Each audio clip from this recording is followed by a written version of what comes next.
सब अगर ये फिजिकल बॉडी है उसको अगर हम डिवाइड कर दे जैसे, तो क्या होगा? हम एक रेस्पिरेटरी सिस्टम यानी हमारे जो सांस चलती है उसके सिस्टम, एक कार्डियक यानी हार्ट सिस्टम, एक हमारा डाइजेशन सिस्टम, एक नर्वस सिस्टम, ऐसे सिस्टम बनती है ना। तो सारी सिस्टम एक साथ जुड़कर ये शरीर बनाती है। तो अगर इस शरीर को डिवाइड कर दिया जाए तो सिस्टम बनती है, सिस्टम को अगर डिवाइड कर दिया जाए ऑर्गन्स बनते हैं, और ऑर्गन्स को अगर हम डिवाइड कर दे, हार्ट को अगर हमें डिसेक्ट करना है तो क्या करेंगे? अलग अलग टिश्यू, कि किसी में राउंड मसल, किसी में स्केलेटल मसल, और अगर उसको भी हम डिवाइड कर दे तो क्या बनता है? Cell, organelle. उसको भी हम अगर डिवाइड कर दे तो क्या होता है? उसके बाद आता है एटम, एटम के बाद सब एटम। तो क्या किसी ने सब एटम को देखा? नहीं देखा। हम सिर्फ कहां तक देख सकते हैं? माइक्रोस्कोप से एटम तक। इसलिए हम जो हमें दिखता है उसी फिजिकल रियलिटी पर विश्वास करते हैं, उसी से हमारी बिलीफ सिस्टम चलती है, जिसे हम एक तौर पर बोलते हैं कि ये इलेक्ट्रॉन, प्रोटॉन और न्यूट्रॉन, इसका पूरा मायाजाल है। तो अगर हम इसको और अच्छी तरह से समझे तो ये जो एटम, सब एटम हुए, E = mc², कि किसी भी पदार्थ को अगर लाइट की स्पीड से घुमाया जाए तो वहां पे क्या बचता है? सिर्फ एनर्जी। ये पंखा है, अगर ये 2 पर घूम रहा है, 1 पर घूम रहा है या बंद है तो हमें दिखता है। अगर इसको 10 की स्पीड के घुमाया जाए तो हमें सिर्फ उसकी हवा महसूस होती है। तो हम सब अल्टीमेटली एक एनर्जी है। तो सब एटॉम में क्या है? एक इलेक्ट्रिक फोर्स है, एक मैग्नेटिक फोर्स है। तो इलेक्ट्रोमैग्नेटिक फोर्स, जिसको हम एनर्जी बोलते हैं, वही एनर्जी का हमारा ये शरीर है, वही एनर्जी हमारे आसपास है। वही एनर्जी से प्लेनेट में, सोलर सिस्टम में हर प्लेनेट एक दूसरे के साथ जुड़े हुए हैं। वही एनर्जी से पूरे ब्रह्मांड में सारी गैलेक्सी जुड़ी हुई है। तो इसी से हम हुए क्या? क्या हम मैटर हुए? We all are energy. तो जब ये शरीर बीमार पड़ता है तो सिर्फ मटेरियल से कैसे पड़ सकता है? क्या सिर्फ वायरस, बैक्टीरिया, फंगाई ये हमें बीमार करते हैं? हम सब यही थियरी जानते हैं। क्यों? क्योंकि हम सिर्फ फिजिकल बॉडी को जानते हैं, और फिजिकल बॉडी को बीमार करता है फिजिकल बॉडी, और उसको ठीक भी करता है फिजिकल मेडिसिन्स। ये हमारी बिलीफ सिस्टम कई सालों से चल रही है। हमने एक थियरी समझी, कौन सी? जेनेटिक थियरी ना। हमारे जीन्स में जो होगा वही हमारे साथ होगा, यानी we are the victim of genes. कि हमारे एंसेस्टर, हमारे फादर, मदर, दादा, नाना, किसी को डायबिटीज है तो हमें क्या होगा? डायबिटीज। अगर ऊपर की जनरेशन में किसी को कैंसर है तो हम क्या बोलेंगे? हमको कैंसर हो जाएगा। और नहीं होता फिर भी एक इंसान डर लेके जीता है और उसको रियलिटी में कन्वर्ट करता है, क्योंकि यही तो सुबह उठ के सोचता है। शुगर नहीं आती फिर भी मीठा खाना बंद कर देते हैं। किस डर से? मुझे शुगर ना हो जाए। सुबह में भागने जाते हैं, किस डर से? शुगर ना हो जाए, कोलेस्ट्रॉल ना हो जाए। होने से पहले हमने एक तो उसका निर्माण कर लिया, कहां पे? हमारे थॉट में। फिर उसको हर रोज फील करते हैं, फिर वो क्या बन जाता है? हमारी रियलिटी। जो हम 3 दिन से सुन रहे हैं कि we are the creator of our own reality. So health का भी यही पार्ट है। हमने एक थियरी जानी जेनेटिक्स की, पर हमारे जीन्स को प्रभावित कौन करता है? कभी हमने ये नहीं सुना। या फिर इसको करेक्ट कैसे किया जाए? डीएनए, हमारे डीएनए में ब्लूप्रिंट आई किसकी? हमारे एंसेस्टर्स की, उनके एक्सपीरियंस की। तो वो ब्लूप्रिंट हम जी रहे हैं आज किस तौर से? एक उनके अनुभव से, कि उन्होंने जो एक्सपीरियंस दिए वो हमने वैसे ही ले लिए। दूसरा, उनका फिजिकल बॉडी। तीसरा, उनकी मान्यताएं। चौथा, उनकी प्रॉपर्टी। जी रहे हैं ना सब? हमने क्या उसको बदलना, समझने की कभी कोशिश नहीं की। उनको ये बीमारी क्यों आई? कहीं से तो जीन म्यूटेट होना शुरू हुए, उनके एंसेस्टर से, उनके एंसेस्टर से। तो ऐसे तो देखा जाए तो हमारे एंसेस्टर में लास्ट में तो सोर्स एनर्जी ही बचती है, जहां से हम सब क्रिएट हुए। तो ये है एपिजेनेटिक थियरी, जो सेथ मास्टर ने बहुत ब्यूटीफुली समझाया है कि हम सिर्फ हमारे डीएनए के विक्टिम नहीं हैं, ये हमने क्रिएट किया हुआ है। तो एपिजेनेटिक्स यानी जिस माहौल में हम जी रहे हैं, जिस माहौल से हमने एक्सपीरियंस लिए, जहाँ से हमने थॉट लिए, जहाँ से हमने वो फील किया। तो उन्होंने, अगर हमारे पेरेंट्स ने कहीं, उनकी लाइफ में बहुत सारे चोर हुए, यानी बहुत सारे लोगों ने उनको दगा दिया या उनकी प्रॉपर्टीज़ लेके उनको वापस नहीं दी, या जो भी हुआ, किसके साथ चीट हुआ, तो वो ऐसा ही एक्सपीरियंस क्या दे देंगे अपने बच्चे को कि दुनिया बहुत ख़राब है, बहुत चोर है, तू ध्यान रख, जीवन में दोस्तों से ज़्यादा विश्वास मत कर, बिजनेस में सबके ऊपर ज़्यादा विश्वास मत कर।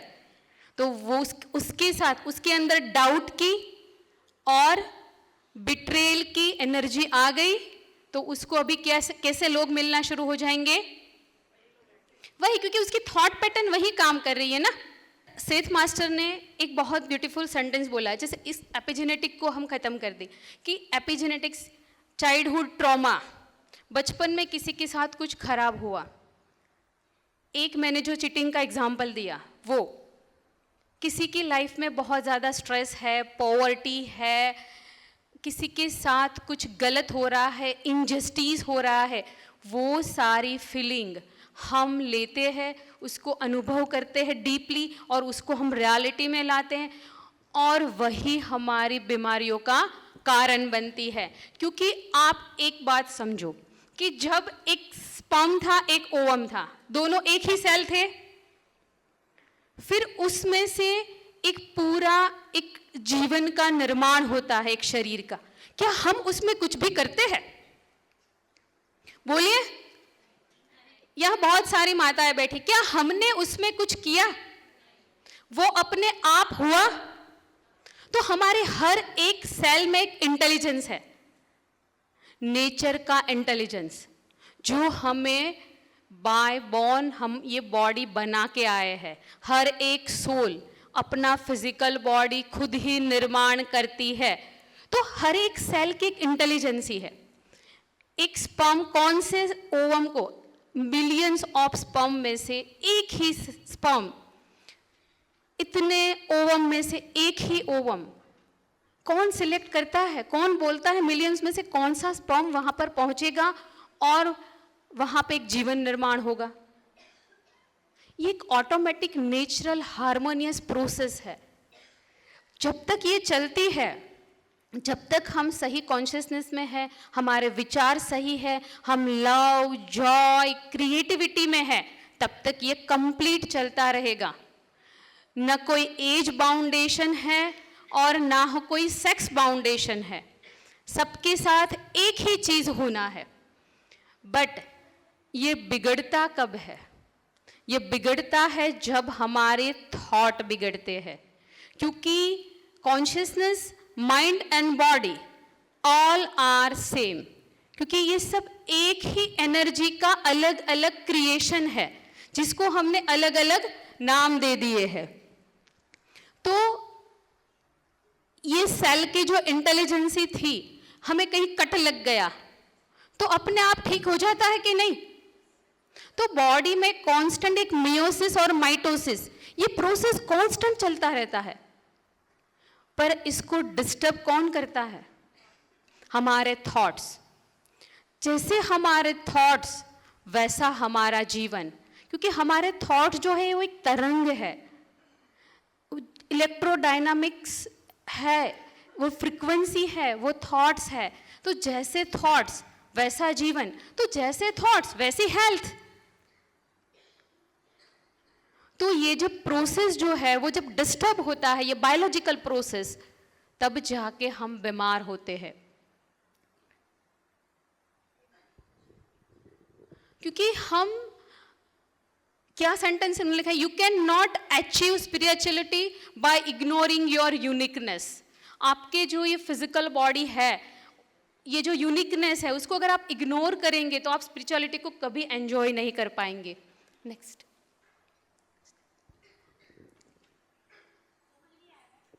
कि जो ये हमारा यूनिकनेस यानी हमारा बॉडी, हमें हमारे बॉडी से भी बहुत तकलीफ होती है। किसी को प्रॉब्लम है, मैं नाटा हूँ, मैं लंबा हूँ, मैं गोरा हूँ, मैं काला हूँ, तो ये जो भी हमें यूनिकनेस मिला है उसको हमें एक्सेप्ट करना है। तीसरा, कि your belief, your emotions and your thoughts makes you healthy और disease. Fear, doubt, anger, guilt, inferiority complex, superiority feeling, insult, hatredness, resentment, grief, sadness, these all are emotions makes you sick. जब हम सुबह में उठते हैं तो अपने आप को चेक करें कि मैं कौन से इमोशन से उठा हूँ। वही पूरा आपका दिन बनाता है, वही पूरी आपकी दिन का हेल्थ कैसा रहेगा वो डिसाइड करता है। अभी हम ये समझेंगे कि बीमारी होती क्यों है। You do have health problems, it is much better to look for the reason in your immediate experience. यानी कि ये बीमारी एक्चुअली हमें आई क्यों। एक चीज़, हर बीमारी के पीछे कुछ रीज़न रहता है। Try to understand the particular illness not as an event forced upon you by some other agency, rather realize that some extent or another your illness has been chosen by you. So why you choose the illness? हमने ये illness choose की है, हमें life के कुछ lesson learn करने हैं। हम यहाँ अर्थ प्लैनेट पर, कई बार लोग बोलते हैं थक गया, बोर हो गया, कहीं ना किसी काम में कंटाल जाते हैं, बिजनेस करके, हाउस होल्ड वर्क करके, और कभी कभी मैंने सुना है ध्यान प्रचार कर करके अभी बहुत हो गया, मैंने बहुत कर लिया, है ना। क्यों? हम यहाँ आए तो जितना हम काम करेंगे उतनी हमारी कॉन्शियसनेस एक्सपांड होंगी। जितना आप प्रोजेक्ट लेंगे, जितना आप साहस करोगे, उतनी ही कॉन्शियसनेस एक्सपांड होगी। हमारी कॉन्शियसनेस इलास्टिक रबर बैंड जैसी है, जितना चाहो उसको स्ट्रेच कर लो, जितना चाहो काम कर लो, उतने एक्सपीरियंस लाइफ में ऐड ऑन होते जाएंगे। और हमारी जो बीमारी है वो एक्चुअली हमें अवेकन करने आई है कि you have to work on this aspect of your life. अगर हम अंदर हेट्रेड, रिसेंटमेंट वही रखेंगे तो कैंसर नहीं होगा तो क्या होगा? हर बार अकेला, अलोन महसूस करते रहेंगे तो बैक नहीं जाएगी तो क्या होगा? सेठ मास्टर ने बहुत ब्यूटीफुली पर्टिकुलर एग्जाम्पल्स भी दिए कि इन इमोशन के कारण ये फिजिकल पार्ट बीमार होता है। तो हम क्यों, फीमेल्स को ही बैक पेन होते हैं ना? आउट ऑफ 100 80% फीमेल्स को बैक पेन होते हैं। क्यों? They always feels I am supportless, I am alone. Husband support नहीं करते, सास सपोर्ट नहीं करती, बेटा सपोर्ट नहीं करता, बहू सपोर्ट नहीं करती, मैं जो चाहती हूँ करने नहीं देते। तो ये सपोर्टलेस की जो फीलिंग है आपके बैक को कमजोर कर देती है। तो कोई भी पर्टिकुलर बीमारी है, लिवर बीमारी आई या हार्ट की बीमारी आई, जब हार्ट में इमोशंस ही खत्म हो जाते हैं, पहले तो हम बहुत ओवरवेलमिंग सोच लेते हैं, बहुत इमोशनल हो जाते हैं, फिर धीरे धीरे हार्ड हार्टेड हो जाते हैं। यही होता है ना? पहले हम बहुत ही ओवरवेलमिंग, बहुत चिंता करते हैं सबकी, फिर वो सामने वाला हमें वही रिस्पॉन्ड नहीं देता तो हम या तो इंडिफरेंस हो जाते हैं कि कुछ फर्क नहीं पड़ता, या फिर हम हार्ड हार्टेड हो जाते। तो जब हम ऐसे हो जाते हैं तो फिर हार्ट की प्रॉब्लम नहीं आएगी तो क्या होगा? तो हमारी सारी जो इलनेस है, बीमारियां हैं, वो हमने खुद क्रिएट की है। तो ना तो किसी को पॉइंट आउट करना है कि इसके कारण मेरे घुटने गए, इसके कारण मेरा सर दुखा।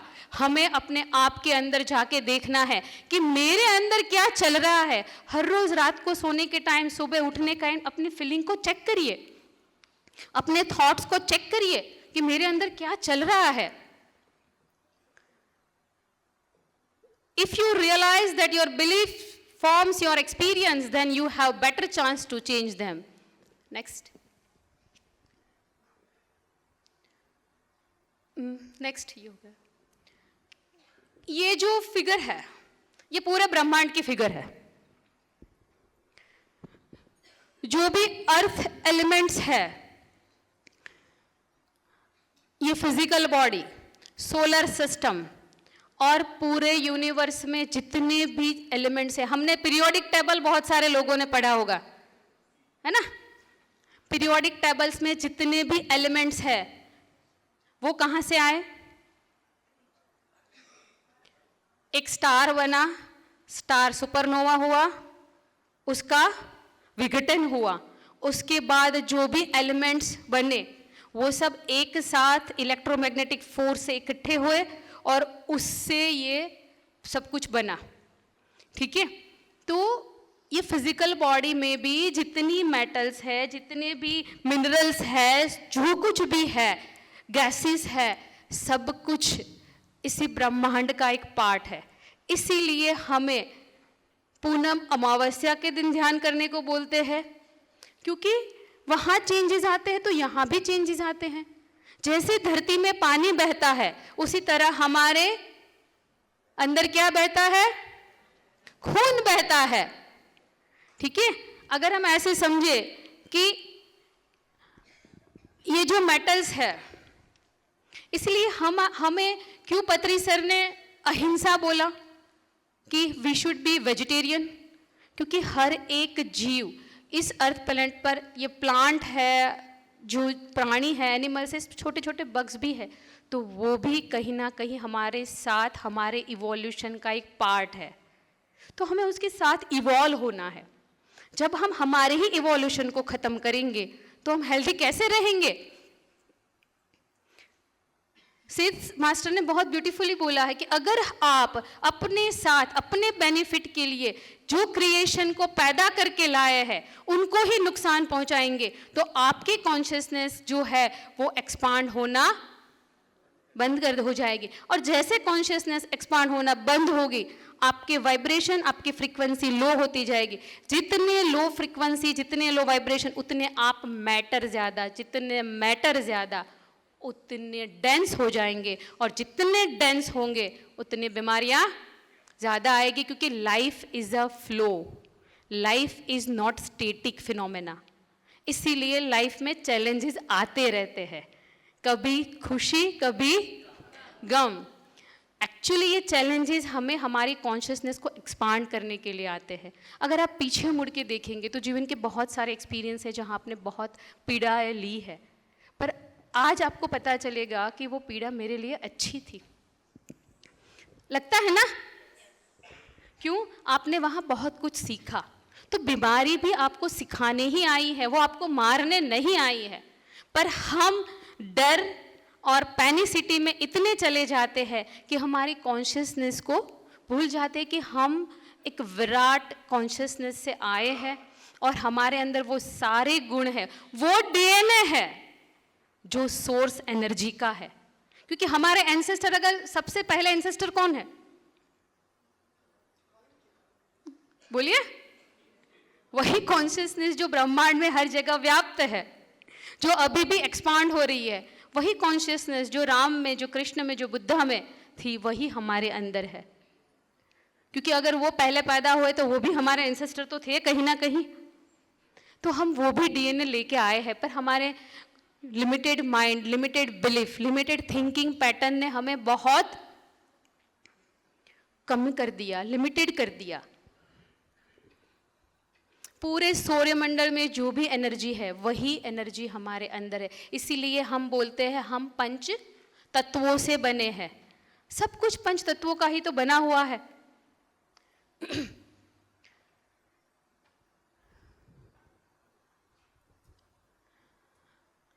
Let's say for example that a person with a chronic illness is born to develop in a certain direction. You don't have to live in a miserable state with that chronic illness with lack of spirit. अच्छा, एक बात और मैं आपको समझाती हूँ, scientifically समझाऊंगी कि जब तक मैं यहाँ जीवित हूँ, आपके सामने बात कर रही हूँ, तब तक आप क्या बोलोगे कि ये डॉक्टर खुशहाली है।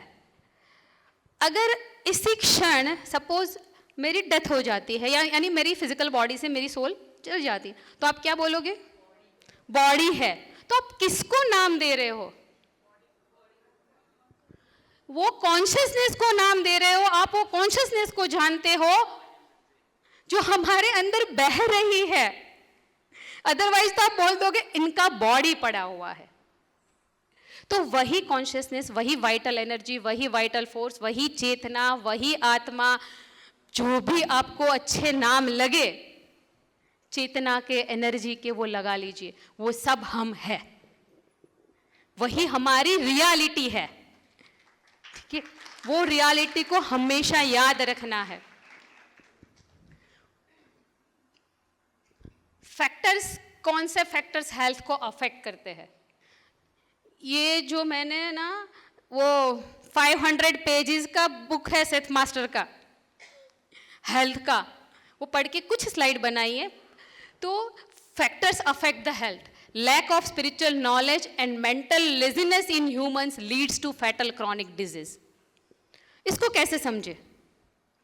तो आप बताइए, अगर किसी के पास समझ नहीं है, स्पिरिचुअलिटी हमें देता क्या है? स्पिरिचुअलिटी हमें एक विजडम देता है, एक जीने का तरीका देता है। WHO ने भी यही डेफिनेशन दिया है, physical, mental and social wellbeing is equal to health. यहाँ क्या बोला? Lack of spiritual knowledge. अगर आपको नॉलेज नहीं है किसी के साथ बात कैसे किया जाए, किसी के साथ बिहेव कैसे किया जाए, तो हर रोज़ झगड़ा होगा, हर रोज़ झगड़ा होगा, आपका माइंड डिस्टर्ब होगा, तो आपकी हेल्थ अच्छी रहेगी। और आपको एक समझ आ गई कि सामने वाला जो है वो मेरे सोल प्लान से आया हुआ है, उससे मुझे कुछ सीखना है और मुझे उसको माफ़ करके प्यार देना है। अगर ये समझ में आ गया तो फिर क्या उससे आप झगड़ेंगे? तो आपका मेंटल स्ट्रेस बढ़ेगा, फिर तो मेंटल स्ट्रेस कम हो जाएगा ना। तो जैसे मेंटल स्ट्रेस कम हो जाएगा तो आपकी बीमारी जो है वो हेल्थ में कन्वर्ट हो जाएगी, क्योंकि हर एक सेल के पास एक इंटेलिजेंसी है। आप अगर उसको थोड़ा समय देना तो वो वापस से हर एक सेल स्टेम सेल की तरह काम करता है। अभी आजकल एक बहुत है ना, स्टेम सेल प्रिजर्व करते हैं। बच्चा जब पैदा होता है तो उसके जो अम्बिलिकल कॉर्ड है उसका एक सैंपल प्रिजर्व करते हैं, और वो प्रिजर्वेशन के हम बहुत सारे पैसे भी देते हैं। क्यों? क्योंकि अगर कोई ऑर्गन खराब हो गया तो उसको बनाने में वो स्टेम सेल यूजफुल होंगे।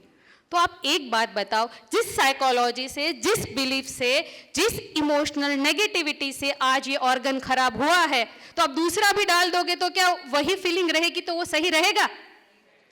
इसीलिए 3 बार लिवर ट्रांसप्लांट करने के बावजूद या किडनी ट्रांसप्लांट करने के बावजूद या CABG हार्ट का ओपन सर्जरी करने के बावजूद भी वो हार्ट अटैक से ही मरता है, उसका लीवर फेल ही होता है और उसकी किडनी फेल ही होती है। देख रहे हैं ना आपने एग्जाम्पल्स ये सारे? क्यों? क्योंकि जिसने पहला लीवर बिगाड़ा वही तीसरा भी बिगाड़ेगा। तो वी शुड फोकस ऑन हम our emotions, our mental health, कि हमारी सोच कहाँ चल रही है, हमारे विचार कहाँ चल रहे हैं, हम क्या फील कर रहे हैं। वो सोच और वो feeling, emotions are energy in motions. ठीक है, तो जब वो साथ में जुड़ जाते हैं तब कुछ भी निर्माण कर सकते हैं। या तो वो डिजास्टर पैदा करेंगे, या तो फिर कुछ क्रिएशन करेंगे, या तो वो नाश करेंगे, या तो ब्रह्मांड में बहुत ब्यूटीफुल रचना करेंगे, या तो वो आतंकवादी बनेगा, या तो वो सैनिक बनेगा ना। दोनों के पास वेपन है, एक का काम है नाश करना, दूसरे का काम है रक्षा करना। तो हमारे सेल भी वही करते हैं। सारे ऑटो इम्यून डिजीजेस जो है वो ऐसे ही होते हैं। हमारी जो डिफेंस सिस्टम, इम्यून सिस्टम है, वो हमारे अगेंस्ट में काम करने लग जाती है। हमारी सिस्टम को वो एंटीबॉडी समझ लेती है और उसके खिलाफ काम शुरू, और फिर हमें सारे ऑटोइम्यून डिजीज, रूमेटॉइड आर्थराइटिस के से लेके जो भी नाम डाल दो, वो सारे ऑटोइम्यून डिसऑर्डर ऐसे ही बनते हैं। रॉन्ग इंटरप्रिटेशन, तो हम भी तो जो रियलिटी थे उसका रॉन्ग इंटरप्रिटेशन कर रहे हैं। तो all knowledge is of our ancestor, ये मैंने बता दिया कि एंसेस्टर से जो हम लेके आते हैं नॉलेज, वो हमारी डीएनए में स्टोर होता है, वही मेमोरी को हम जीते हैं, पर उसको हम बदल भी सकते हैं।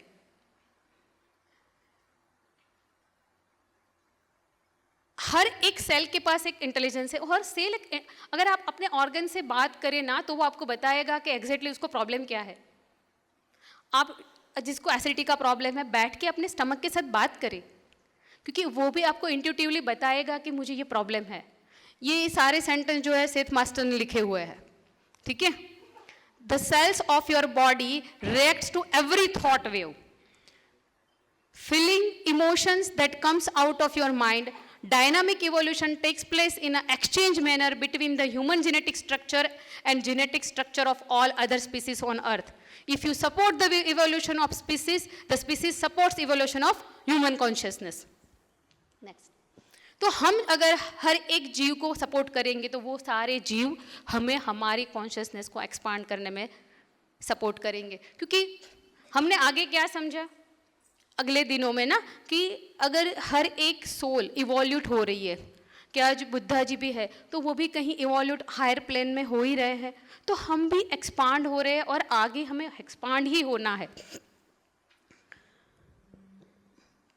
हाँ, अगर हम ये समझे, एक बात ये स्लाइड से पहले और एक बात बता दे कि कोविड आया, कोरोना आया, क्यों आया, कैसे आया कोरोना? हम सब ने क्या किया है? टीवी देख के, मोबाइल देख के, न्यूज़पेपर सुन के, डर से आया ना, डर के थॉट से। क्योंकि इंडिया में एक भी केस नहीं था जब इटली में, चाइना में केसेस चल रहे थे। हम वहां पे थे, हमने यहाँ बुलाया ना, जैसे हम शादी का न्योता भेजते हैं वैसे हमने भेजा था, हर रोज सोच सोच के भेजा था कि आप आओ। हमें भी, क्योंकि जब फियर बेस्ड एनर्जी, एक कलेक्टिव कॉन्शियसनेस है और एक कलेक्टिव अनकॉन्शियसनेस भी है, जब ये कलेक्टिव अनकॉन्शियसनेस यानी फियर, एंगर, ये सब बढ़ता जाता है, तब या तो कोई नेचुरल कैलेमिटीज आएगी या कोई ऐसी भयंकर बीमारी आएगी जो पूरी सोसाइटी को, पूरी समाज को सिखा कर जाएगी। तो ये जो भी आ रहा है वो ऐसे ही नहीं आया, हमने एक फियर का एनर्जी क्रिएट किया, तब जाके वो क्रिएट हुआ। जहां पे सूखा पड़ता है वहां उस एरिया के लोगों में क्या होता है, लव की एनर्जी खत्म हो जाती है, वहां कोई फीलिंग्स नहीं बचती, तब वहां सूखा पड़ना शुरू हो जाते। जब बहुत ज्यादा एंगर और रिवेंज की एनर्जी बढ़ती है, तब जाके वहां युद्ध बनते हैं। हमने अभी रिसेंटली देखा यूक्रेन रशिया, यस और नो? तो जब हमारी एनर्जी भी कहाँ थी, इंडिया पाकिस्तान में, तब तक कुछ ना कुछ होता रहता था। अब हमारी एनर्जी कहाँ शिफ्ट हो गई? विकास में। यस और नो? बहुत सुनते हैं हम। तो जब हमारी एनर्जी यहाँ शिफ्ट हो गई, तो आपको न्यूज में क्या पहले जितने इंडिया पाकिस्तान वाले न्यूज मिलते हैं सुनने में? क्यों? क्योंकि हमारी एनर्जी वहां से शिफ्ट कर दी गई डेवलपमेंट पर। तो हमें ये देखना कि हम हर रोज हमारी एनर्जी को कहाँ इन्वेस्ट कर रहे हैं। सुबह में क्या बोलते हैं? I am healthy, I am happy. फिर सर दर्द हुआ, पेट दर्द हुआ, फिर क्या बोलेंगे? बहुत हो रहा है, कुछ गलत तो नहीं होगा ना, डॉक्टर के पास जाना ही पड़ेगा, चेकअप करवाना ही पड़ेगा। फिर आप जाते हो डॉक्टर के पास, फिर जो आपका डर है वो डाउट लेके आते हो। मैं हर रोज कम से कम 100 लोगों के साथ इंटरेक्शन करती हूँ, तो मुझे पता है, ये 16 साल हो गए, गले में कुछ भी हुआ अगर 15 दिन से ज्यादा चला तो क्या होता है? आप बोलो, मैं तो नहीं बोल रही हूँ। कहीं भी छोटी भी गांठ दिखी क्या? क्यों भाई? हम तो ही क्रिएट कर रहे हैं। हम डॉक्टर को वो थॉट देंगे, वो डॉक्टर आपको डाउट देंगे और फिर आप वही डाउट से चलेंगे, ठीक है? और फिर एक दिन वो क्रिएट कर देंगे। इसी क्रिएशन ऐसे होता है कि हमने एक बिलीफ पकड़ ली कि मेरे दादा को, नाना को था तो मुझे हो जाएगा। वही थॉट आपके अंदर जहन में घूमता रहता है, उससे आप क्रिएट कर रहे हो। तो आपके थॉट कॉन्ट्रास्ट थॉट अगर चलेंगे तो वो मैनिफेस्ट नहीं होगा। थॉट एक ही डायरेक्शन में पूरी एनर्जी से, पूरे फोर्स से, पूरी फीलिंग से आने चाहिए, तब जाके होगा। अगर आप कुछ हील करना चाहते हो, सेठ मास्टर ने तो बुक में ऐसा बोला है कि अगर कोई कैंसर पेशेंट है, उनको अगर हील होना है, वो अगर पूरे दिल से थॉट कर ले तो वो कुछ ही क्षणों में ठीक हो जाए। पावर है हमारे अंदर, वो एनर्जी है हमारे अंदर। हम कोई छोटे मोटे एनिमल नहीं है, हम बहुत बड़े हैं, हमारे अंदर बहुत पावर है, पर वो पावर सारा जो है वो बटा हुआ है। डर, चिंता, दुख, पास्ट, फ्यूचर, हेट्रेड, इंसल्ट, इसने ऐसा किया, उसने वैसा किया, इन सब में हम बटे हुए। इसलिए आप देखो, आप सब कुछ सुन के जाते हो, सीख के जाते हो, कुछ दिन मजे मजे से सब अप्लाई करते हो और फिर थोड़े समय बाद भूल जाते हो। क्यों ऐसा होता है? क्योंकि हम उसको बार बार रिपीट नहीं कर रहे, उसको हम एक्सपीरियंस में नहीं ला रहे हैं। नॉलेज तब बनता है जब इंफॉर्मेशन एक्सपीरियंस में आती है। ये 3 दिन से जो आप लगातार सुन रहे हो कि we are the creator of our own reality in every aspect of our life, तो वो तब सही होगा जब ये इंफॉर्मेशन आप एक्सपीरियंस में लाओगे। आप हर रोज एक्सपीरियंस करोगे, हर रोज आप हेल्थ को महसूस करोगे। घुटने में दर्द है, फिर भी अगर आप ये महसूस करोगे कि मेरा घुटना सही है, मैं चल रहा हूं, मैं दौड़ रहा हूं, तो ही आप इससे ऊपर उठ पाओगे। एज, ओल्ड एज, वो भी एक बिलीफ सिस्टम है। क्यों? किसने दी हमें? हमारे एंसेस्टर ने दी। 40 में तो इतनी तकलीफें आना साहजिक है, तो जो 10% लोग 80 तक फुटबॉल खेलते हैं, उसका क्या? सही है कि नहीं? हम किसका एग्जाम्पल लेते हैं पता है लाइफ में? जो कॉमन है उसका, कि 100 में से 90% लोगों को 60 साल में कमर का दर्द, घुटने का दर्द, डायबिटीज, हाइपरटेंशन, कोलेस्ट्रॉल, ये आता है। यस? क्या हम 10% लोगों का एग्जाम्पल नहीं ले सकते कि जो 60s में एकदम हेल्दी है? तो हमें ये सीखना है वो क्या कर रहे हैं, हमें ये नहीं सीखना है कि ये 90% लोग क्या कर रहे हैं। तो हमारी जो भी हेल्थ की डिपेंडेंसी, उन्होंने एक बहुत ब्यूटीफुल लाइन अभी मैंने इसमें नहीं डाली है, पर आपको बता देती हूँ कि ये जो भी सारी हम एलोपैथिक्स मेडिसिन ले रहे हैं, I am not against of allopathy, ठीक है? जो भी हम केमिकल्स जो भी हम ले रहे हैं, जो भी हम इवन रेडीमेड वाइटामिन्स भी खा रहे हैं, वो सब क्या है? मटेरियल है, केमिकल्स है। किस पे प्रूव हुआ है सारा?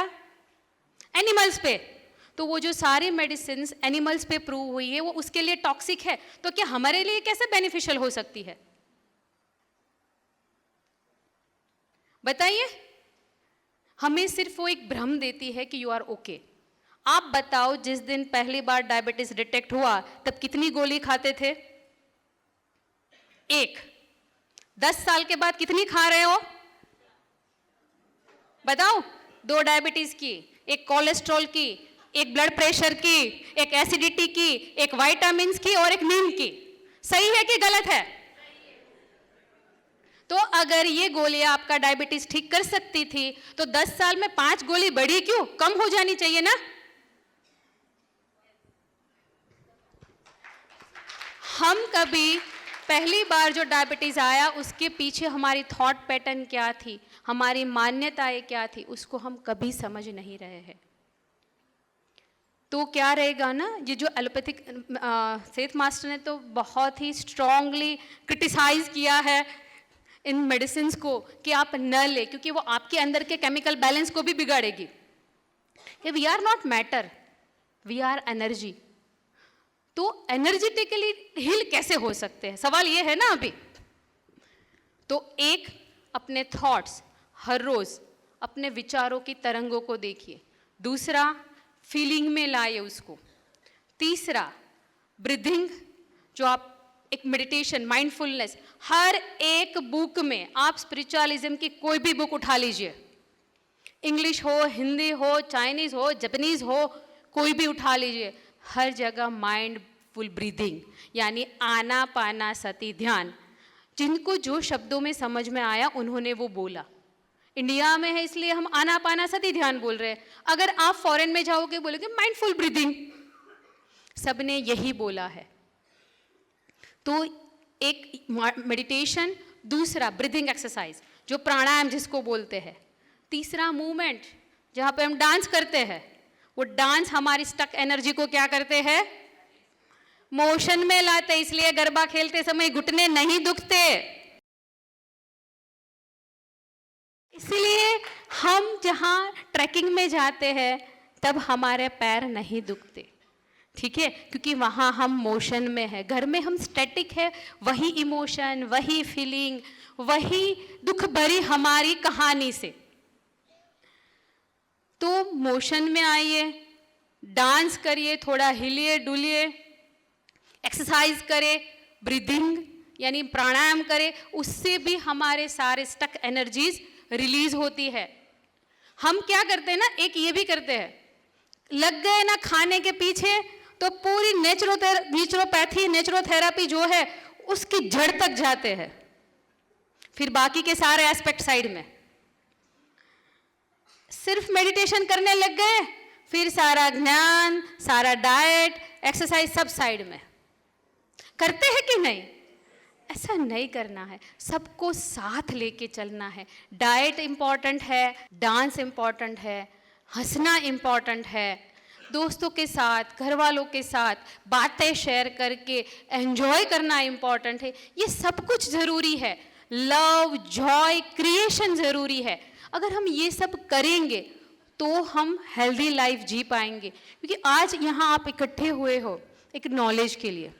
जब आप यहाँ सब सुनेंगे, इन्फॉर्मेशन लेंगे, घर जाके इसको हर रोज़ एक्सपीरियंस करें।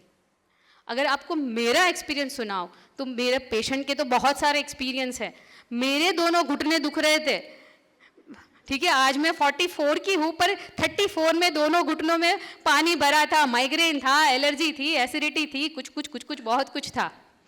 पर सब चीज़ एक साथ अप्लाई की, मेडिटेशन, ज्ञान, जो भी। मेरा एक फंडा है, कोई भी वर्कशॉप में जाओ, अगर 4 लिटीज भी समझ में आ गई ना, 4 लाइन भी, वही 4 लाइन को करते रहो, अप्लाई करते रहो, अप्लाई करते रहो, अप्लाई करते रहो, बस आप उसको करते रहो। आप अगले सेट में मिलोगे तब आप में से आधे लोगों की इलनेस ठीक हो जाएगी। जो सिंसियरली करेंगे तो सबकी हो जाएगी, ठीक है। तो हेल्थ जो है वो भी हमारा क्रिएशन है, डिजीज़ भी हमारा क्रिएशन है। हर रोज़ अपनी फीलिंग को चेक करें, एक जर्नलिंग करिए, एक डायरी हर रोज़ मेंटेन करें और देखिए सुबह उठ के मैं आज क्या फील कर रही हूँ। रात को भी देखिए कि मैं आज क्या फील किया मैंने, क्या हर रोज़ की मेरी जो फीलिंग थी, हर रोज़ के मेरे जो थॉट्स थे, क्या वो कम हुए? बीमारी को लेके जो मेरा डर चल रहा है इतने सालों से, क्या वो कम हुआ? आप देखो, धीरे धीरे करके आपका सेल, बॉडी का हर एक सेल में, हर एक क्षण हमारे शरीर में लाखों नए सेल बनते हैं और लाखों नए सेल जो हमने दिन भर काम करके यूज़ किए हैं वो डिस्कार्ड होते हैं। तो रीजनरेशन और डिस्कार्डेशन ये प्रोसेस इक्वल है, इसमें कोई अंतर नहीं है, इक्वल। यानी 1 लाख मरे तो 1 लाख नए बने। गैप क्या है? गैप है हमारा माइंड, हमारे सोच, हमारे थॉट्स, हमारी फीलिंग। जब ये थॉट्स, फीलिंग, माइंड अलाइनमेंट में नहीं है हमारे साथ, तो जो वो क्रिएशन हो रहा है ना नए सेल का, वो हेल्दी नहीं होगा और जो इतना चाहिए उतना नहीं होगा। वो प्रोसेस को हम ही इंटरप्ट कर रहे हैं।